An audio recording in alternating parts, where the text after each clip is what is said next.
ഞാൻ പ്രസംഗത്തിന് നിൽക്കുന്നില്ല. ഞാൻ ഈ മണ്ഡലത്തെ പ്രതിനിധീകരിക്കുന്ന MLA ആയതുകൊണ്ട് നിങ്ങളെ ഒരിക്കൽ കൂടി കാണാനായിട്ട് എത്തിയതാണ്. ഈ തൂഫാൻ കേരളം കാത്തിരുന്ന ഒരു കൊടുങ്കാറ്റാണ്. കേരളത്തിൽ ആഞ്ഞടിക്കാൻ പോകുന്ന ഈ കൊടുങ്കാറ്റ് കേരളത്തിലെ സാമൂഹ്യ ജീവിതത്തിൻ്റെ ഏറ്റവും വലിയ രോഗമായി മാറിയ മയക്കുമരുന്നിനെ വലിച്ചെടുത്തു കൊണ്ടുപോയി അറബിക്കടലിലേക്ക് എറിയും എന്ന കാര്യത്തിൽ യാതൊരു സംശയവുമില്ല.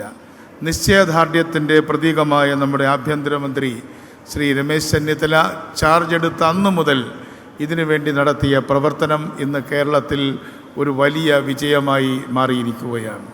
ഒപ്പം അദ്ദേഹത്തിൻ്റെ ശിഷ്യനും ഞങ്ങളുടെ എല്ലാം പ്രിയങ്കരനുമായ M. ലിജു, അദ്ദേഹം തൊട്ടടുത്ത മണ്ഡലം തന്നെയാണ്, അതിലുപരി യുവ മന്ത്രി കൂടിയായിട്ടുള്ള M. ലിജു, അദ്ദേഹം എക്സൈസ് വകുപ്പിൻ്റെ ചുമതലക്കാരനായിട്ടുണ്ട്.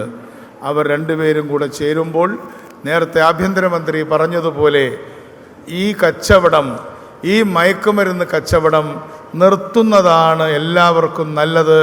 അല്ലെങ്കിൽ അവരുടെ സ്ഥാനം കാരാഗൃഹത്തിലായിരിക്കുമെന്ന കാര്യത്തിൽ ഒരു സംശയവുമില്ല.